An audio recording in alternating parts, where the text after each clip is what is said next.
En nuestra lección para este día vamos a hablar sobre el desafío de la tierra.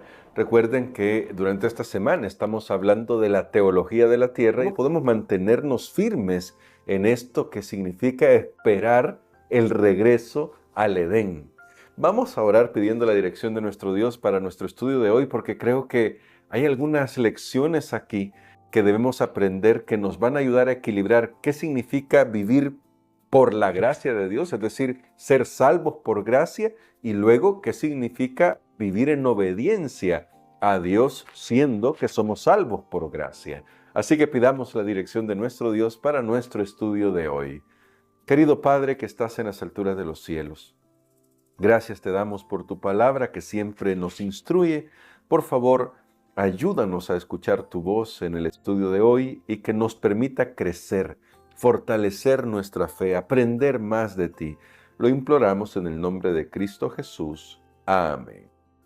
Para el día de hoy, al hablar del desafío de la tierra, no podemos dejar de pensar en unas palabras que Dios le dijo a Josué justamente en este tema de la repartición de la tierra, un tema que estábamos comentando al principio de la semana. Puede parecer a priori un poco aburrido, incluso uno puede preguntarse por qué está aquí en la Biblia, pero ya descubrimos en los 2 días anteriores que hay toda una teología que nos muestra cómo Dios nos va a decir: lo que yo prometo, lo cumplo. Y eso se aplica a la restauración final, así como se aplicó al tiempo de Josué. Pero resulta que cuando vamos a Josué, justamente en el capítulo 13, en los versículos 1 al 7, tal vez no voy a leer todos los versículos, pero vamos a encontrar algunos detalles sobre los desafíos que todavía quedaban al poseer la tierra. Ya habían entrado. Y recuerden que ya dijimos que la tierra es un don de Dios, es un regalo de Dios. Los israelitas lo habían recibido. ¿Qué tenían que hacer? Vivir en relación de pacto. ¿Pero qué significaba vivir en relación de pacto? Pues bueno, algo de eso vamos a tratar de descubrir hoy. Vean lo que dice Josué, capítulo 13, versos 1 en adelante. Siendo Josué ya viejo, entrado en años, Jehová le dijo: tú eres ya viejo, de edad avanzada, y queda aún mucha tierra por poseer. Y luego da la descripción de todos los territorios que aún quedaban por poseer. Y ahora, al dar la descripción, uno no puede dejar de notar que lo que sucede es que además ahí seguían viviendo los habitantes que por mucho tiempo se habían adueñado de esa tierra que Dios había prometido a Abraham y a su descendencia. Entonces, solo en estos pasajes, y les invito a leer desde el verso 1 hasta el verso 7, veo al menos 3 problemas, 3 desafíos, si queremos decirlo de otra manera.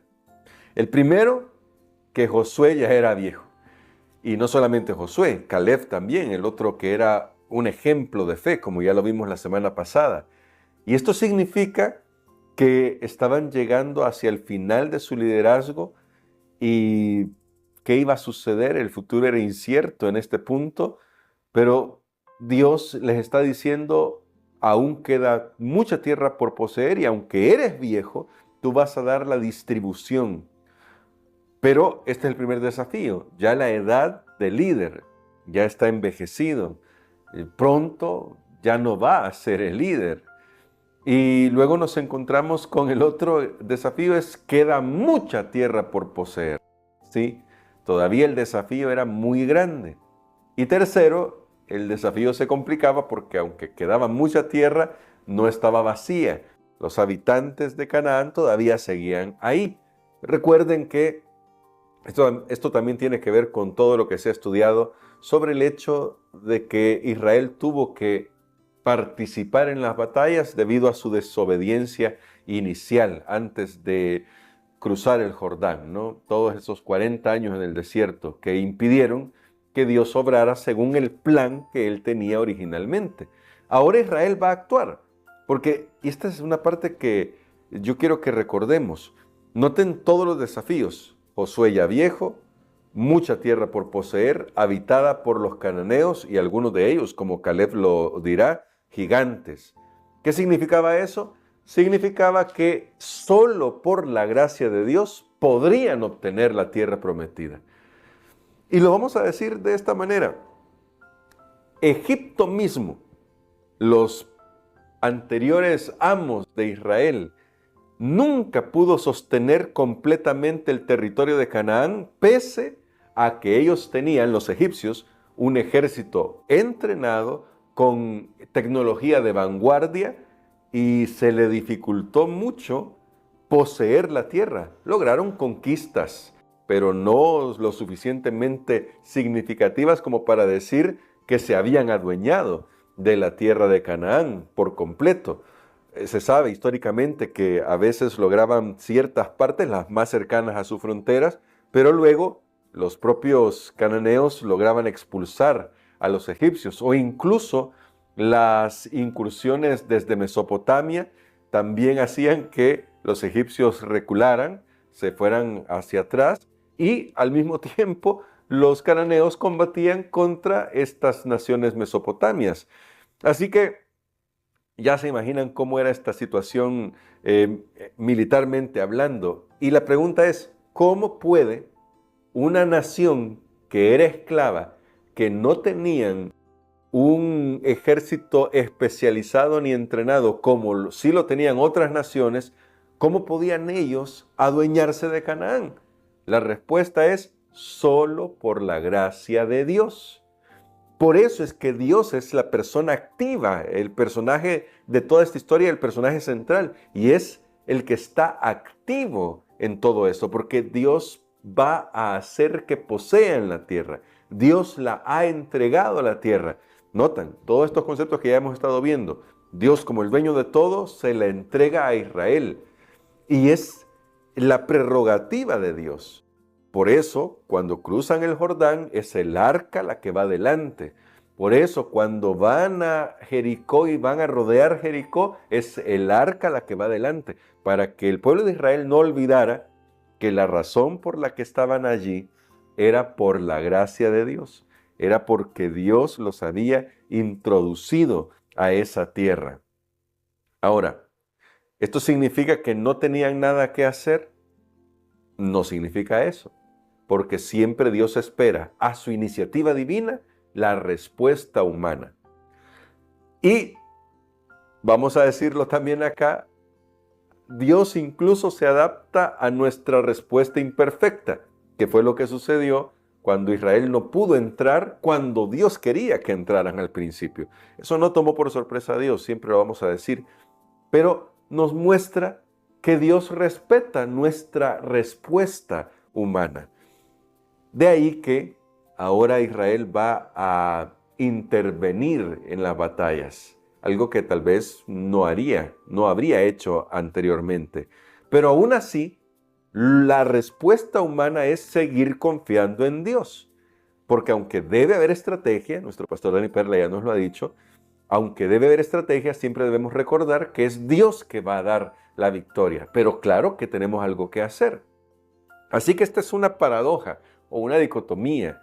Es el hecho de que Dios les dio la tierra, pero ahora ellos tenían que repartirla y luego conquistarla. Su conquista iba a ser completa siempre y cuando confiaran en Dios, que era el dueño de la tierra y quien les había prometido dársela. Y mientras mantuvieran su confianza en Dios, así podrían poseer la tierra y seguir viviendo en ella. ¿Qué nos dice eso a nosotros? Que ya no estamos en Canaán, que no estamos en esa región de Israel. ¿Qué nos dice eso a nosotros espiritualmente hablando? De lo que nos habla es sobre, porque podemos hacer un paralelismo, el plan de salvación. ¿Qué hacemos nosotros para obtener salvación? La iniciativa es de Dios. Desde el Edén, la iniciativa es de Dios. Dios viene en nuestra búsqueda y nos salva. Así lo hizo también con Israel. Te saqué de Egipto de casa de servidumbre. Dios toma la iniciativa y nos salva. Pero a la iniciativa de Dios sigue la respuesta humana. Una vez que somos salvos, ¿cuál es la respuesta humana? La Biblia nos lo deja claro. La Biblia nos invita a vivir en santidad, a vivir responsablemente delante de Dios, que es lo mismo que le pasó al pueblo de Israel. Dios les había dado la tierra y ahora ellos tenían que asumir todas las responsabilidades que conllevaba vivir en esa tierra. Y todas esas responsabilidades tenían que ver con vivir de acuerdo al pacto de Dios. Con la salvación es igual. La salvación es un don maravilloso que hemos recibido por gracia. Pero para mantener la salvación, tenemos que vivir dentro de las estipulaciones del pacto de Dios. Porque Dios tiene un pacto y eso no ha cambiado. Aunque nosotros lo digamos el nuevo pacto, es el pacto de la eternidad. Y es el pacto en el que nosotros decimos vamos a vivir en armonía con la voluntad de Dios. Así que de eso se trata. Y la pregunta es entonces, ¿podríamos perder nuestra salvación? La respuesta bíblica es sí, se puede perder la salvación. Yo sé que hoy en día hay una corriente muy famosa que habla de una vez salvo, siempre salvo, como que si no se pudiera perder nunca la salvación. Pero la Biblia nos habla de todos aquellos que cayeron de la gracia, lo que significa que se puede perder la salvación. ¿Cuándo? Cuando dejamos de mirar a Jesús, cuando dejamos de entregarle nuestro corazón a Jesús, cuando dejamos de poner nuestra vida en sus manos, cuando dejamos de ser obedientes al pacto, entonces se pierde la salvación. Sé que a veces esto nos puede parecer un poco extraño, pero noten lo que la Biblia dice, y me gustaría citar este pasaje en Filipenses capítulo 2, verso 12, porque creo que encarna bien este pensamiento de cómo vivimos salvos. Somos salvos por la gracia, pero luego cómo vivimos una vez que hemos sido salvos. Miren lo que dice Filipenses capítulo 2, verso 12. Por tanto, amados míos, como siempre habéis obedecido, no como en mi presencia solamente, sino mucho más ahora en mi ausencia, ocupaos en vuestra salvación con temor y temblor. No leo todavía el verso 13, pero noten, Pablo aquí nos está mostrando esta tensión, podríamos llamar, entre hemos sido salvos por gracia, pero yo debo ocuparme en mi salvación. ¿Cómo? Obedeciendo a Dios, obedeciendo su palabra. Quiere decir que Dios espera que yo viva en armonía con las estipulaciones del pacto. ¿Pero me ha dejado solo para hacerlo? No. Por eso dice el verso 13, porque Dios es el que en vosotros produce así el querer como el hacer por su buena voluntad. Y Pablo tiene que escribir esta última parte, este verso 13, para que no vayamos a tener la idea de que mi salvación depende de mis esfuerzos. Mi salvación depende de Dios. Pero mi parte, la iniciativa humana o la respuesta humana, la iniciativa divina, para decirlo mejor, mi parte es mantenerme en obediencia a Dios, que es exactamente lo que Dios pedía del pueblo de Israel para que se mantuviera en la tierra. Y como una ilustración, que ya nos lo ha dicho bien nuestro pastor Dani Perla, esto es una ilustración de todo lo que tiene que ver con la salvación. Si el pueblo de Israel no se mantenía dentro del pacto, finalmente iría al exilio. Y recuerden lo que hemos estudiado en estos 2 días sobre la teología de la tierra. Dios tiene un plan. El plan de Dios es la tierra para sus hijos, el Edén al principio, luego Canaán, luego la tierra renovada para nosotros. Y Dios lo que espera es que vivamos de acuerdo a las estipulaciones del pacto. Cuando en el Edén no se hizo eso y cuando en Canaán no se hizo eso, vino un juicio. Y como resultado del juicio, el exilio. Pero luego ahí, la promesa de Dios de hacernos volver al hogar. Y esta promesa es una promesa que se cumple en todos aquellos que viven de acuerdo al pacto. Así que tomen en cuenta esto, piensen en esto, que Dios nos ha dado un maravilloso regalo tenemos los mismos desafíos que los israelitas en la tierra prometida. Una vez que hemos sido salvos, ahora debemos consagrar nuestra vida a Dios, rendirle nuestro corazón a Jesús para que Él obre en nosotros el querer como el hacer. Entonces estaremos ocupados en nuestra salvación con temor y temblor, porque viviremos para el Señor. Le estaremos dando nuestra vida por completo al Señor cada día, porque cada día debemos hacer una renuncia al yo, una entrega de nuestra vida al Señor, para que Él pueda obrar por medio de su Espíritu. Con eso en mente, todavía seguimos enfrentando el desafío de la tierra. Ahora nuestro desafío es un desafío de mantenernos fieles a Dios pese a la hostilidad del mundo, porque sabemos que vamos al hogar y que tenemos la tierra prometida asegurada por lo que Cristo hizo en nuestro favor. ¿Qué les parece si oramos con eso en mente? Querido Padre, gracias por tu palabra, porque nos promete que la tierra ya está asegurada porque es tuya. Cristo la ganó, la recompró. Ya era tuya, oh Dios, porque tú la creaste, pero también por la sangre de nuestro Señor Jesucristo nos redimiste para ti y nos has prometido un mundo nuevo, totalmente renovado, donde no habrá llanto, ni dolor, ni clamor, porque la muerte habrá pasado, todo lo que el pecado ha hecho habrá pasado. Ayúdanos a vivir para ti, ayúdanos a consagrarnos a ti, ayúdanos a entregarte nuestro corazón, porque es todo lo que tú nos pides, porque con un corazón completamente en tus manos, tú podrás transformar nuestras vidas.